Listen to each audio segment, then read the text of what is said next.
All right, welcome. Today, we are diving headfirst into the beautiful and vibrant world of Moroccan Darija. This is going to be your practical guide for that very first conversation, so let's just jump right in. So I want you to imagine this. You're wandering through a bustling Moroccan Medina. The sounds, the smells, the colors are all around you. You meet someone new. What's the first thing you say?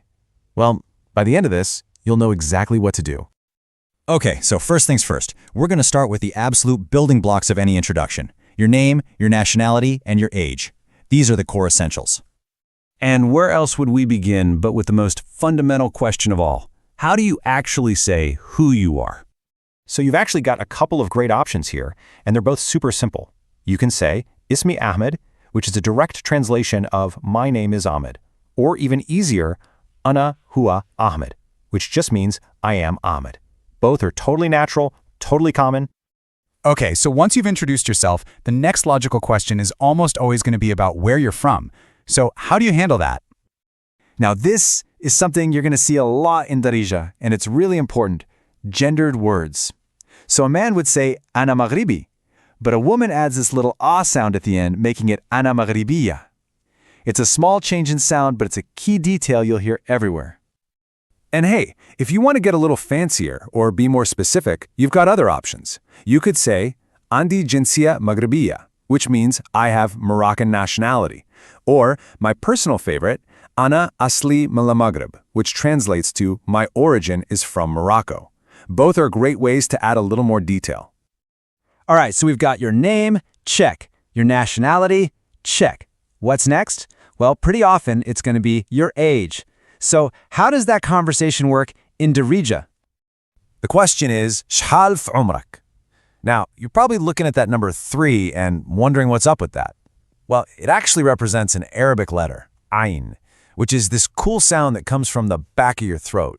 But here's the really interesting part. When you answer, you don't say, I am 20, you say, Andi Ashrin, which literally means, I have 20. It's a little quirk of the language. In Darija, you have your years. Okay, so once you've got the basics of who you are out of the way, the conversation usually moves on to, well, what you do. Let's get into talking about work and school. Right? It's just a natural part of getting to know someone. People are curious. What do you do with your time? Are you a student? Do you have a job? Let's figure out how to share that part of your life. It's pretty straightforward. Kanka simply means I study. You can even add where, like fil jamia, for at the university. And, just like we saw with nationality, those gendered endings are back for professions. A male employee is a muwaddaf, a female is a muwaddafa. A male student is a talib, and a female student is a taliba. You'll get the hang of it fast. But you know, life isn't always that simple. What if you're between jobs? Darija's got you covered. Ana khattali anan amal is the more formal way to say I am unemployed. But what you'll probably hear more often in conversation is kankallib la khudma, which means I'm looking for a job. All right, we've looked at all these separate phrases. Let's put it all together now and see what it sounds like in a real, flowing conversation. This is where the magic happens. So let's imagine a conversation between Lila and Nasri. Lila kicks things off by asking about her age. And Nasri's response is simple, using that key phrase we learned, Andi, I have 20. Next up, Lila wants to know where she's from. And look at this, a quick one-word answer, Maghribiya. Totally natural in a real conversation. Now Lila asks what she does, and you'll notice she uses kadiri. That's the feminine form of the verb because she's talking to another woman. And Nasri tells her she's a student in high school. And just like that, boom. In a few short exchanges, they've covered all the basics of an introduction. See how easy that was? And of course, you need a great way to wrap things up. The perfect phrase for that is to shut off to be mariftik. It's such a warm, polite way to say, it was a real pleasure to meet you. Okay, that was a lot to take in, I know.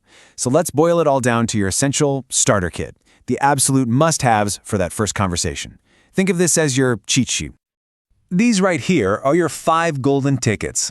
Ismi for your name, Anamen for where you're from, Andi and the number for your age, then you've got Kankra if you study, or Kankhdim if you work. And to tie it all up with a bow, Tsharaft ba ma'riftak.